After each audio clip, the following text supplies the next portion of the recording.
Semoga kita semua senantiasa sehat dalam lindungan Allah Subhanahu wa taala. Alhamdulillah, pada pertemuan kali ini sebelum kita mulai memasuki pelajaran, marilah kita berdoa bersama-sama terlebih dahulu. Bismillahirrahmanirrahim, dan silahkan lanjutkan.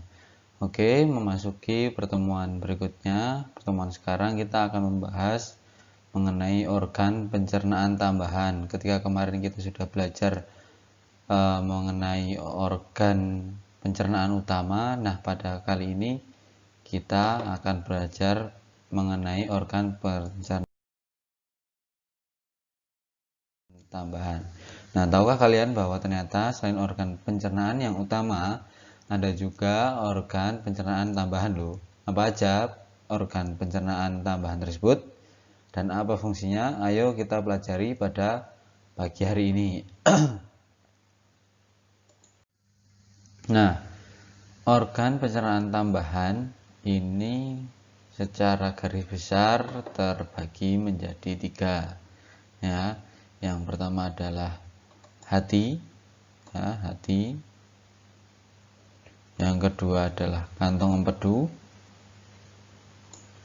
Yang ketiga adalah pankreas, ya, yang kemudian menghasilkan kelenjar pencernaan. Nah, kenapa kok dikatakan organ pencernaan tambahan? Itu karena proses pencernaan manusia tidak hanya terdiri dari saluran pencernaan, akan tetapi juga terdapat organ pencernaan tambahan berupa kelenjar pencernaan. Jadi organ-organ ini menghasilkan kelenjar pencernaan. Nah, kelenjar-kelenjar pencernaan itu yang dihasilkan oleh organ pencernaan tambahan ini itu membantu dalam proses mencerna makanan dengan cara menghasilkan enzim-enzim yang digunakan dalam pencernaan makanan secara kimiawi.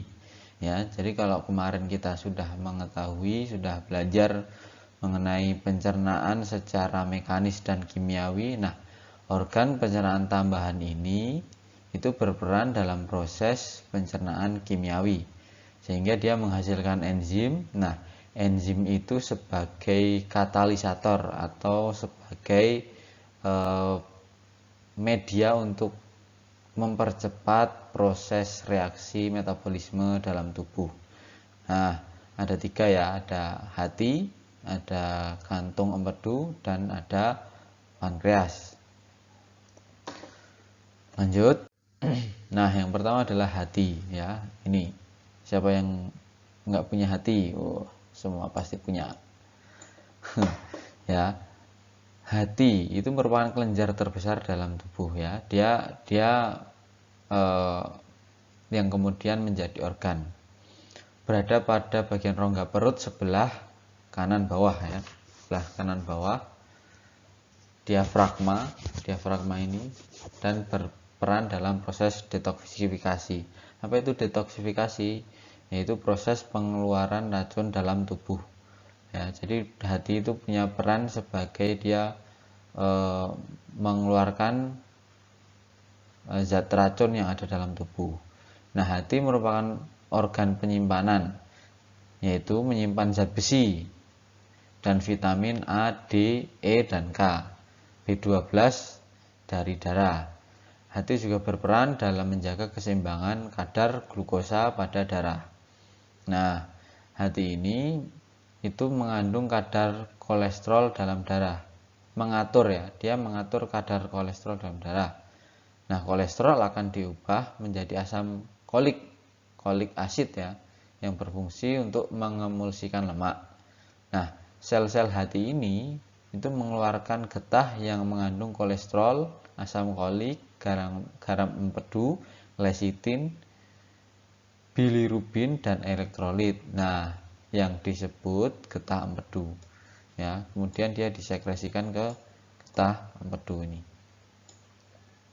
Nah, getah empedu yang dihasilkan oleh sel-sel hati itu akan ditampung pada kantong empedu yang berwarna hijau.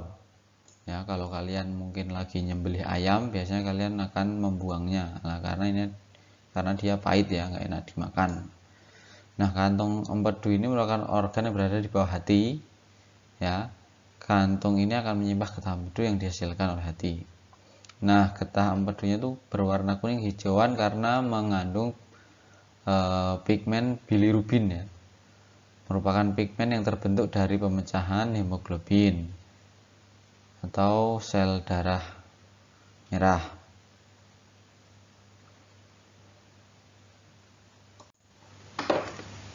Nah, getah empedu ini akan dikeluarkan ke usus halus dan berperan dalam mengemulsikan lemak atau melarutkan lemak.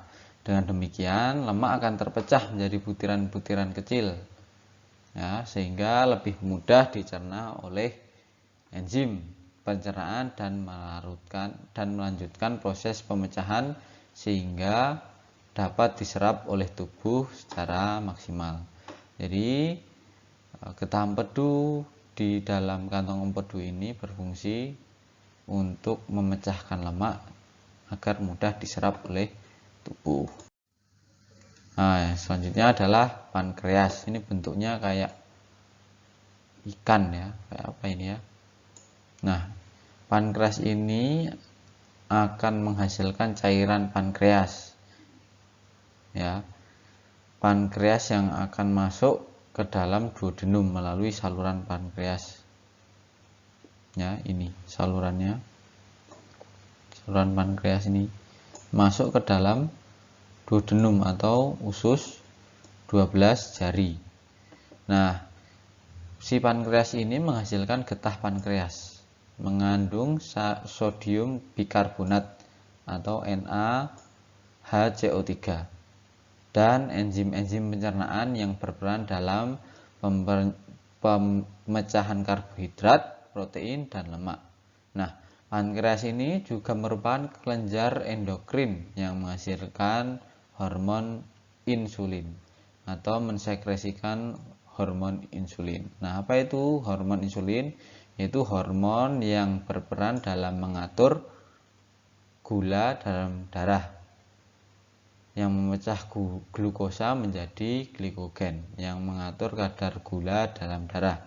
Nah, apabila seseorang itu memiliki masalah dengan pankreasnya atau pada produksi hormon insulinnya, maka dia akan mengalami penyakit diabetes ya. Biasanya disebut penyakit diabetes ketika seseorang memiliki gangguan dalam memproduksi hormon insulin. Nah, dia yang bermasalah biasanya di getah pankreasnya. Nah, itu tadi yang kita pelajari mengenai organ tambahan pada pencernaan. Ya, jadi ada apa saja tadi? Ayo. Ya, ada hati, ada pankreas, dan ada kantong empedu dan getah empedu. Tiga ini menjadi penting dalam proses membantu proses pencernaan makanan, mencerna dalam sistem pencernaan makanan yang akan dicerna pada sistem pencernaan secara kimiawi. Nah, selanjutnya. Nah, setelah kita mempelajari macam-macam organ utama dalam proses pencernaan dan organ tambahan yang ada pada proses pencernaan atau sistem pencernaan, kita akan bermain ya. Nah, kita akan bermain dengan tabel, yaitu tabel nama organ atau jaringan, enzim yang dihasilkan, dan fungsi dari enzim tersebut. Nah, enzim apa tadi? Yaitu protein yang berfungsi mempercepat laju reaksi kimia dalam tubuh atau sebagai katalisator, mempercepat proses reaksi metabolisme dalam tubuh. Nah, kita akan melengkapi tabel ini yang dibuat pada Word ya, Microsoft Word, kemudian diupload pada kolom tugas e-learning. Ustadz tunggu hingga pukul 23.00 ya, jangan sampai dilewatkan. Apabila ada yang kurang jelas silahkan ditanyakan di kolom komentar maupun bisa via Jabri WhatsApp pada Ustadz. Mungkin itu saja dari Ustadz, kurang lebihnya mohon maaf. Assalamualaikum warahmatullahi wabarakatuh.